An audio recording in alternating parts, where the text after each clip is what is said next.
All right, thank you. Welcome back. My name is Tijs and I'm here to present live and local schema change. And this is joint work with Jonathan Edwards and Tomas Petricek. And we are from different organizations. I'm from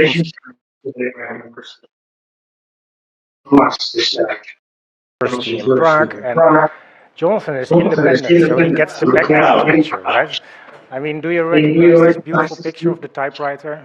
That's from his blog, right? This is what this workshop is all about, right? Getting away from the typewriter. Okay, but without further ado, let's talk about live and local schema change. And this is actually a very old problem in the sense that we know this from databases. You know, you have a database, it has a database schema, sort of typing or structuring the contents of the database. And then you change the schema to a new version or, you know, a refactored version. But there is existing data and it needs to be migrated, right? So this is sort of in the database community old news, even though that the tools they use, you know, alter table, add column, these things are extremely primitive. But this paper is sort of based on the observation that this problem pops up everywhere in sort of live programming contexts and local first software or computing things. So actually this paper was also submitted to the PLLF workshop, I think. They rejected it, but I don't know why, but so this was a joint submission because the idea was that, you know, these problems are basically the same if you look them from the angle of live programming and local first software. So this is basically the basic picture, you know, you evolve the schema to a new version and you have to migrate the data.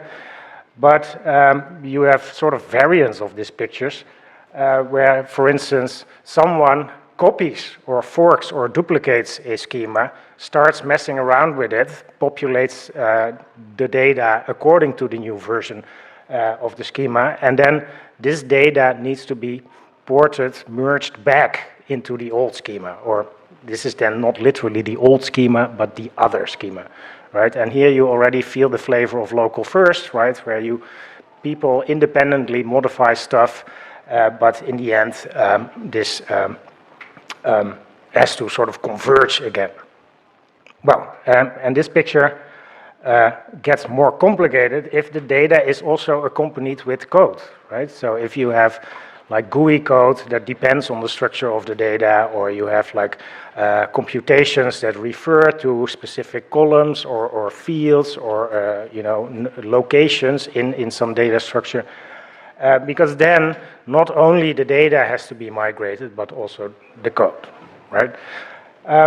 In this talk, I'm not going to present any solution because it's challenge problems, right? And I think Jonathan will later present a solution to one particular setting. But we sort of see this also as a, well, call to arms is maybe a big word, but you know, if you have other challenges that look like this or can be added to this list, then please contact us. So what I will discuss is a number of challenges from the paper, not all of them. I will only discuss the ones in italics in the interest of time. And we'll start with a sort of standard one, extract entity. We know the refactoring from code maybe, you know, extract method, but this can also be done at the database level. Let's simply call it databases in this case. There is also a challenge in the paper about where spreadsheets are diverging. Empirical research in spreadsheets has shown that spreadsheets are copied and emailed around all over the place, and then, you know, they get modified in different departments of a company, and then they get sent up back, and then all these changes have to be merged again. It's like mind-blowing that people actually do this manually, but, well, this is what happens. Then there's an example from the structured document editing thing area. So think Notion. Does anybody know Notion? Yes, I would expect this in this audience. Probably you know it better than me. I only know the name and what it sort of does. So this is one that Jonathan invented or added to the paper. And there it's really about this, different people modify a document and then these changes need to be merged again. And sometimes this is also in the presence of code. And then I will talk about live modeling, which is sort of my turf. I'm interested in language engineering aspects of live programming systems, and one thing that I've been studying is how to make modeling languages, like in model-driven engineering, more live, and that's also an area where this problem really pops up. And finally, in the paper, there's also a sort of similar setting or challenge problem in the context of Elm programming. If you know Elm, this has this beautiful idea of a single immutable value as the application model, and the view, the UI, is simply a projection of that. And then, this runs then, right? But what if you change the data type of this model value, then you also have to adapt the view functions and maybe insert new values in the actual running model. So if you squint with your eyes, the live modeling and live GUI programming challenge are the same thing. All right, let's look at the first one, extract entity. This is a simple database on the left, and if you look carefully, you see that this is denormalized, right? There's a duplication in the address information, and one idea could be to extract this entity into a separate table where you list the addresses and then let the original table refer to that through a foreign key constraint, right? And in this case, it's just the customer name that is used to link these things, right? So at the schema level, super simple, but with the data, you have to do all kinds of things. And also furthermore, there might be GUI code that depends on this, the forms to edit this data all have to be migrated. And, and the challenge here is then how can we give better support for this, right? You can always hack this together, with alter table, blah, blah, blah. And of course, just programming, but it's primitive. We don't want that, right? It should be more manageable and more automatic. All right. Next one is about this merging structural documents. So here at the top, you see a simple document for a conference organization setting. And some developer or user of this system wrote the list of invited speakers in an itemized list, which is nice, right? The invited speakers, and they have the email address and so on. And then a person on the left takes this document and thinks, okay, this is not complete, there needs to be another speaker on this list, and oh, by the way, I want to have this list sorted, right? So there's sort of constraint now that whatever you do with this list, it will sort the things in the list. On the right, somebody else makes a modification to the same original document, but here, the change is a little bit more invasive. This is a refactoring from the itemized list to a tabular notation, where sort of the name and the email address are separated in columns, and there is an additional column indicating the organizer. But no sorting, right? So it keeps the original order. So then the question is, how can this come back together again, right? So the end result that we want to see is that it's still sorted, it's in tabular notation, and it has the extra organizer column. And here you immediately see some of the sort of tricky things. What do you do with the organizer cell of the element that was in the left-hand side but not in the right-hand side, right? So you have to pick a default value, or you have to reject the merge, or you have to interactively ask for the organizer name, right? So there's all kinds of heuristics at play that make this a non-trivial, or at least not a sort of clear-cut automatic solution. Okay, that was the slide from the perspective from this Notion-like thing. But it gets harder if there is code involved, right? So imagine that there's some kind of spreadsheet formulas associated to this data. Then on the left-hand side, there's are references to paths in this itemized list, for instance. But in the other side, we have references into the tabular structure of the data, right? And you see literally references in the code to the actual sort of schema of this data, right? And how to merge those things in that case. Okay, that was Notion-ish. Let's look at live modeling. So here's a simple program. This is a much hated example language, namely the state machine language. I still use it because it's so simple, everybody understands it. So imagine you have a language, it's a little DSL, modeling state machines, and here you have an example that models a door, right? And a door has two states, can be closed, can be opened, and there are events, on open, then you go to the open state, and on close you go to the closed state. So super boring. To make it a little bit more interesting, this state machine language has also global state in the form of variables. So there's this totally contrived variable there, is closed, of Boolean type, and it's sort of swapped in value as a statement when you enter a certain state, right? So this is a simple language, right? So imagine this language, this program gets parsed and it gets represented as a structure in memory that conforms to a schema. And we could say that it is a schema, an instance of something like this. This is a sort of bespoke schema language that I invented for this particular paper. So you define classes, and a class for a machine. It has a name, it has a number of states, it has a number of variable declarations. Class state has a name, has a number of statements as when you enter the state. Of course, a state has a number of transitions. The transitions has an event and a target state and a class declaration. Of the class declaration has a name and a type, and then the type and statement are omitted for brevity, right? So you could see this schema definition as a representation of the abstract syntax of this little modeling language, right? So now another, and then you can see, imagine that this state machine is run by interpreting, executing this structure in memory, and then you actually have an instance of this schema, right? So this is UML object notation, or at least a little bit close to it.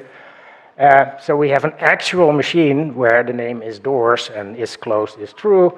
There's a state closed, there is a state opened, there are transitions that point to the right things, right? So you have this graph structured in-memory representation, and you imagine that there is some code that sort of runs this, it checks for the incoming event, and then it sort of makes the transition. So, and the key point is that, of course, at runtime, you need a little bit of more information, and you see that here. Right? I cannot. Do you see a pointer here? No. Okay, so there are two red circles on the screen. One of them indicating the current pointer. A machine has a current state at runtime.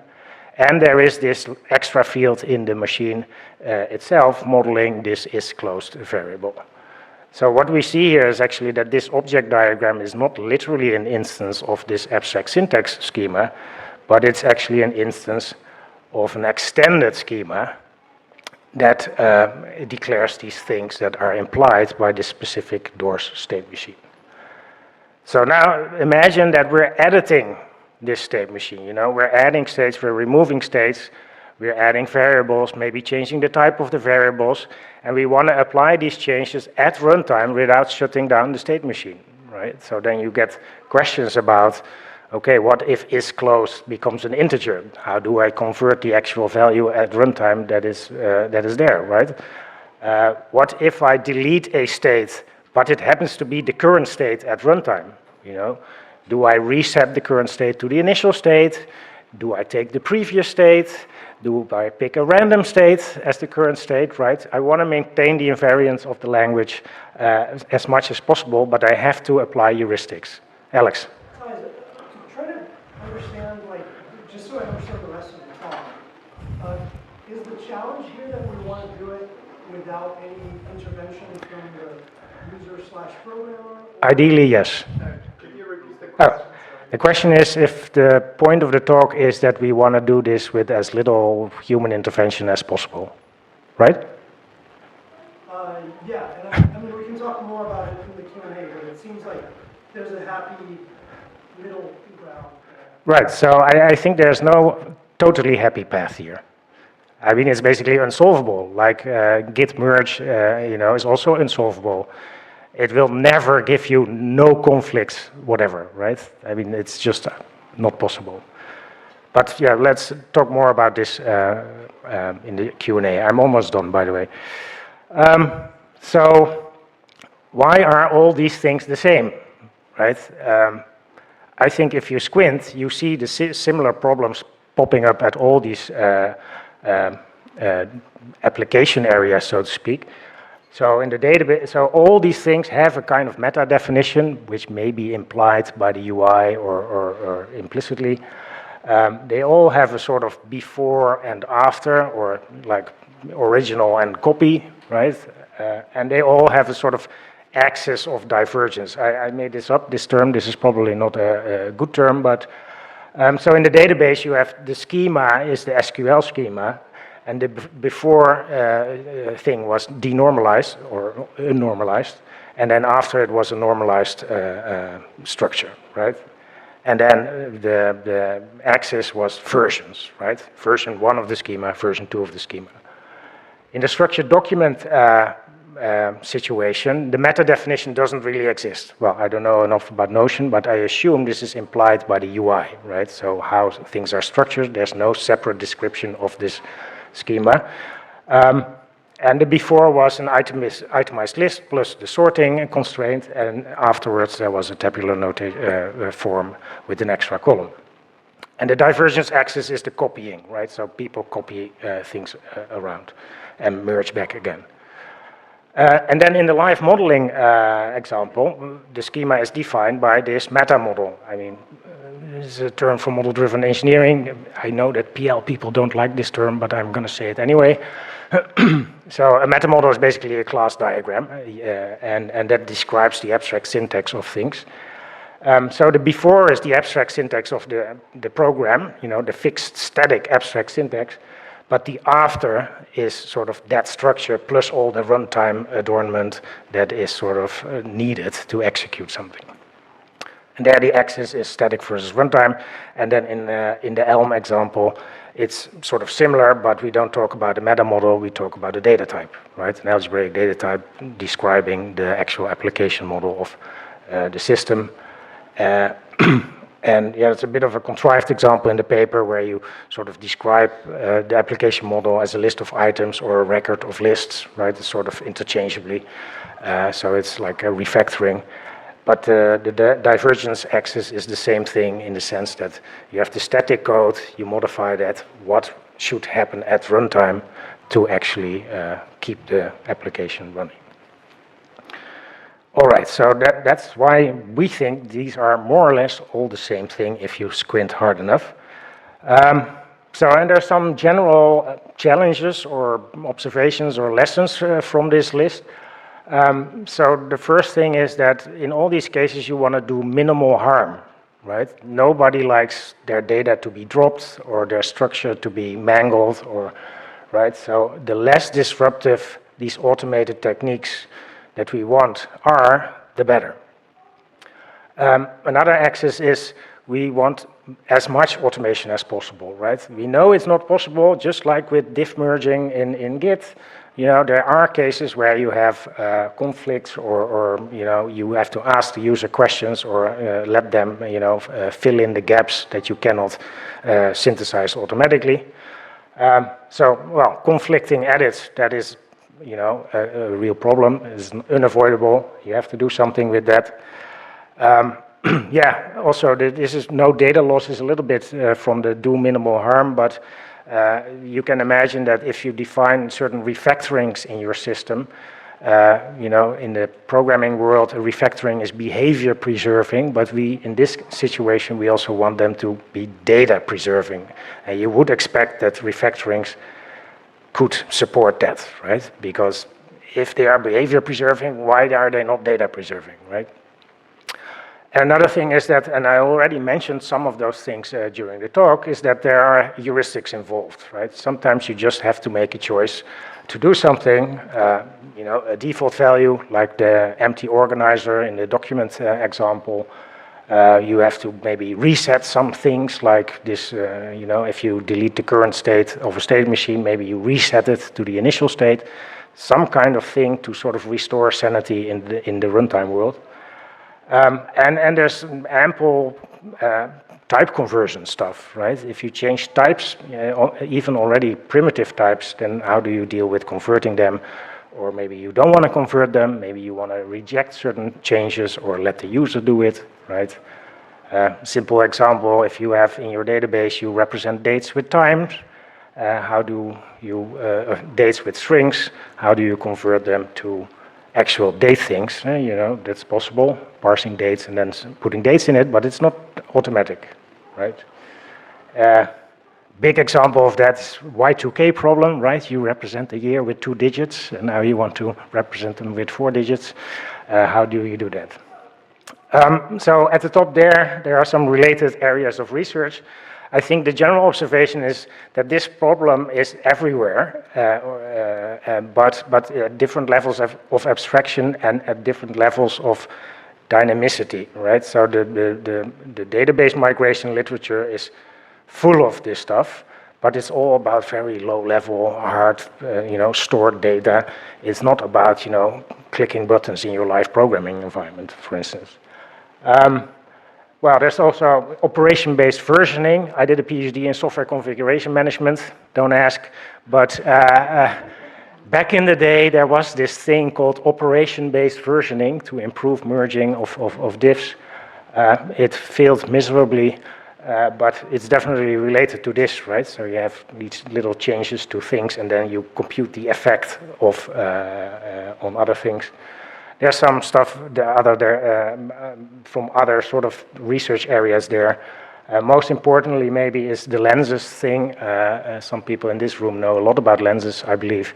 And this actually has also led to a whole community called the bidirectional transformation community, also nicknamed BX. It's pretty dead now, but it used to be, dark stools and papers and workshops and everything.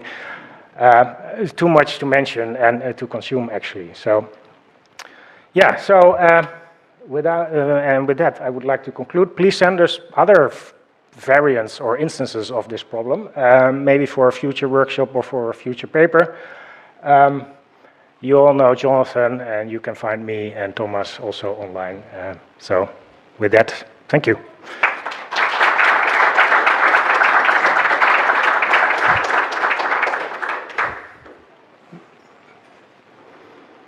Yeah, I'll let Jeffrey take this one first, since he and I wrote this paper together.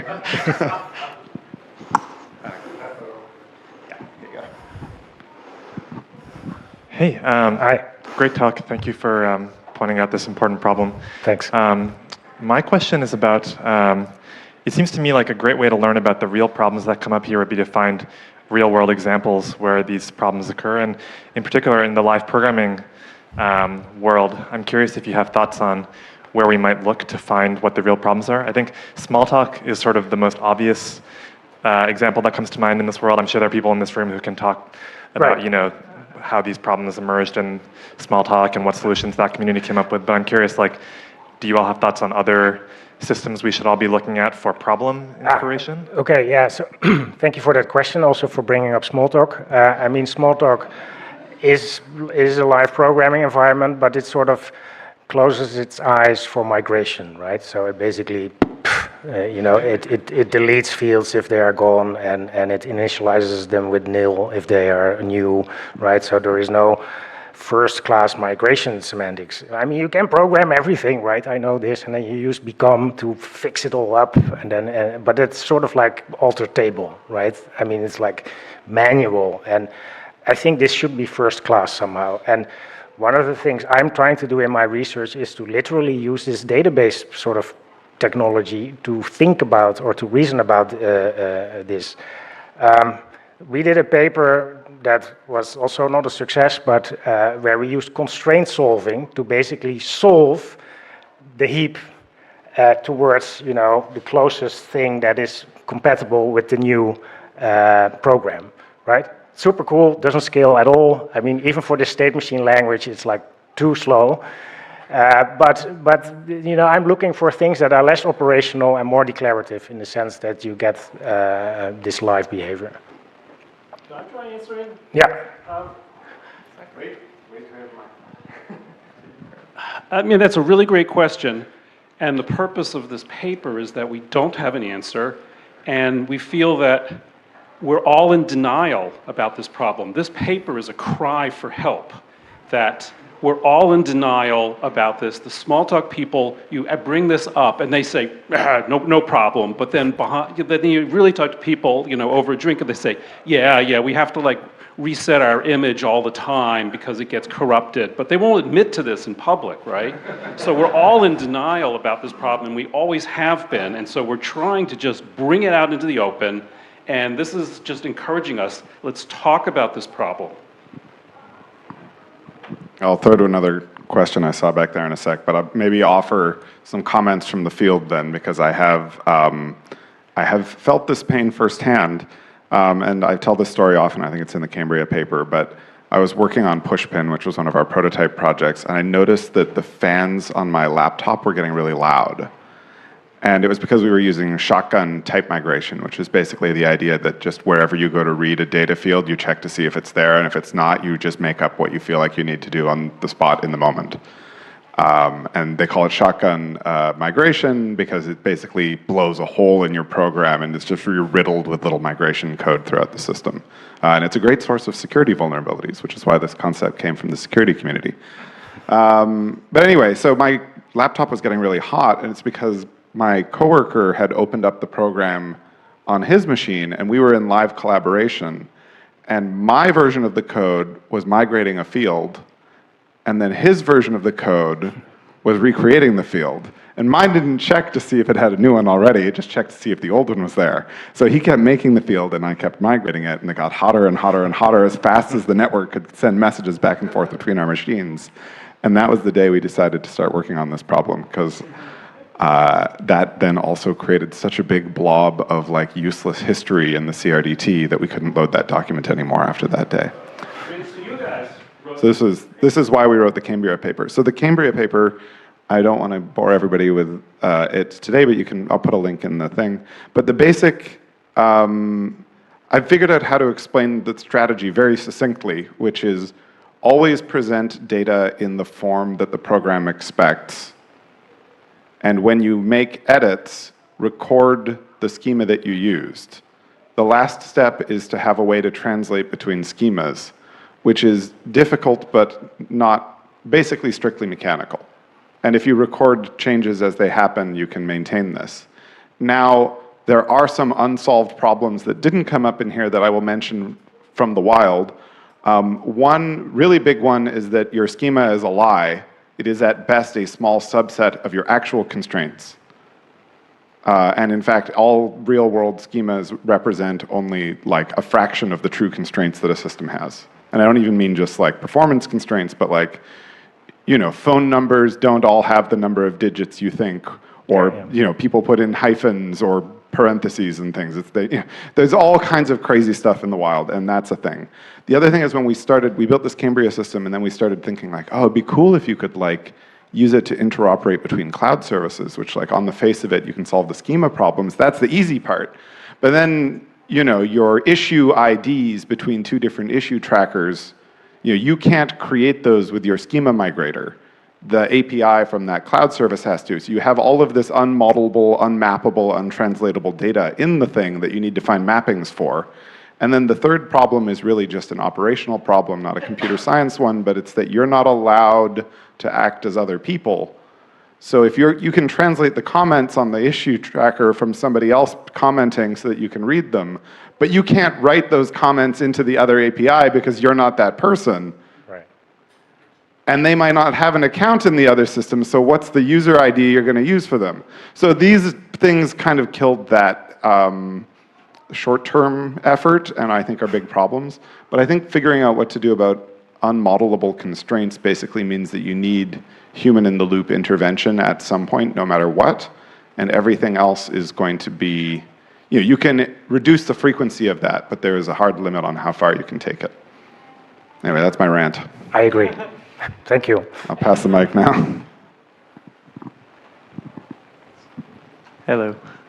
So I'm just obviously a weebab and don't know how hard this problem is. I've read a bunch of lens papers and it seems like that doesn't solve the problem. Like, to your point, you can't get rid of human intervention, so I don't understand the second goal here of minimizing it. Like, why would the goal be to minimize user intervention instead of to make user intervention as smooth or as nice as possible, right? Like, rather than saying, okay, we're trying to get some theoretical thing of like, you intervene as little as possible, and then we're going to use some heuristics like, oh, we'll just insert a default value so that we don't have to ask the user for the value. Like, shouldn't the goal be like, it's way harder to evaluate, does this make it easier for users to actually use, but why should the goal not be to go for that rather than like, we're trying to make it as few like questions to the user as possible? Sure. So I'm not against that. You could see minimizing it is a subset of trying to make it easier for the user, right? There are other ways of, improving the interactive things. But I can imagine that in some cases it also wouldn't scale, right? Because you don't want to click on 1,000 things. If it's possible to do it automatic, or, you propose a fix and the user presses OK if it trusts it, right, then why not automate it if you can? So I don't think these are not aligned with each other, your remark and this statement. One more question.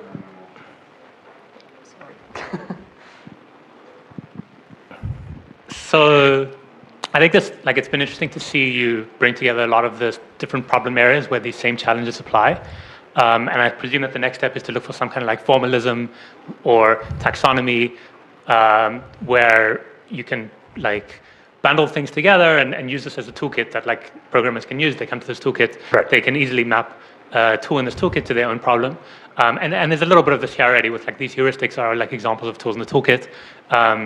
But when you look at, say, the table that you had a few slides ago where you compared different problem spaces as a path towards getting to that toolkit, it's still very like fuzzy. It's not like a rigorous kind of theorem. And so I'm curious if you have a sense for like what the next step is. I mean, I think within particular domains, there are strong formalisms, like say in database schemas or CRDTs.